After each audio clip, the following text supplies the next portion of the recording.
Hello दोस्तों, आज हम करेंगे मैथ के महत्वपूर्ण प्रश्न को हल। क्वेश्चन में दिया है कि एक कॉलेज में लड़के तथा लड़कियों की संख्या का अनुपात 3:2 है।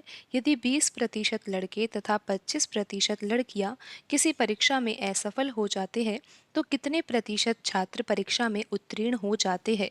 तो यहाँ पर प्रश्न में दिया है लड़के और लड़कियों की संख्या का जो अनुपात दिया हुआ है वो कितना दिया हुआ है, 3:2 दिया हुआ है।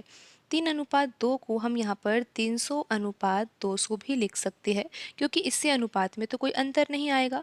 अगर हम इसको 100 के पहाड़े से काट देते हैं तो ये अनुपात अभी भी 3:2 ही रहेगा। और ऐसा हम इसलिए कर रहे हैं, यहाँ पर जो ये अनुपात 3:2 दिया हुआ है इसको हम 300:200 इसीलिए लिख रहे हैं जिससे कि कैलकुलेशन आसान हो जाए।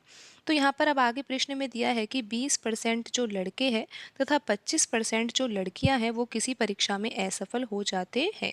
तो यहाँ पर 300 लड़के टोटल है, तो 300 में से जो 20% लड़के हैं वो परीक्षा में क्या हो रहे हैं, फेल हो रहे हैं।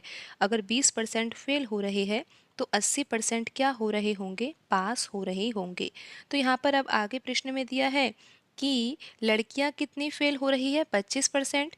अगर 200 में से 25% लड़कियां जो है वो फेल हो रही है तो 75% लड़कियां परीक्षा में पास हो रही है।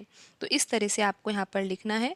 अब आप यहाँ पर परसेंट निकाल सकते हो। 300 का 20% क्या होगा, 60 होगा।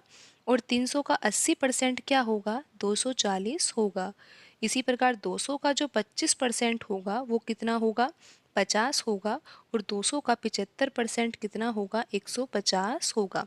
तो अब आप यहाँ पर समझिए कि 300 में से 60 लड़के जो है वो परीक्षा में फेल हो गए हैं और 300 में से 240 जो लड़के हैं वो परीक्षा में पास हो गए हैं। और इसी प्रकार आप यहाँ पर समझिए कि 200 लड़कियां हैं जिसमें से 50 लड़कियां परीक्षा में फेल हो गई है और 150 जो लड़कियां हैं वो परीक्षा में पास हो गई है। तो यहाँ पर तो हमें प्रश्न में क्या ज्ञात करना है कि कितने प्रतिशत छात्र परीक्षा में उत्तीर्ण हुए। छात्र में लड़के और लड़कियां दोनों ही आ जाएंगी।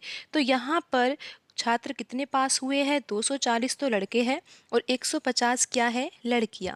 तो 240 और 150 कितना हो जाएगा, 390 हो जाएगा। 390 छात्र परीक्षा में पास हो रहे हैं और कुल छात्र कितने हैं, 300 और 200 जोड़ेंगे तो ये आ जाएगा 500। 500 यहाँ पर कुल छात्र है।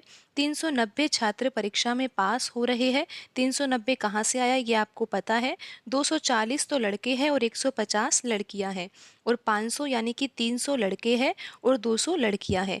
और प्रतिशत में आंसर निकालना है तो हम यहाँ पर 100 से गुणा करेंगे तो आंसर आ जाएगा प्रतिशत में। अब आप यहाँ पर हल कर सकते हो। 0 से यहाँ पर ये 2 0 कट जाएगी और 5 से भाग दोगे आप 390 में तो ये कितनी बार जाएगा। आप यहाँ पर इसको हल करोगे तो ये 5 7 35 और 5 8 40। तो यहाँ पर आंसर आ जाएगा 78%। और आप ये देख ही सकते हो कि ऑप्शन सी में लिखा हुआ है 78%, तो यही सही आंसर होगा। आज की वीडियो में इतना ही, मिलते हैं अगली वीडियो में। धन्यवाद।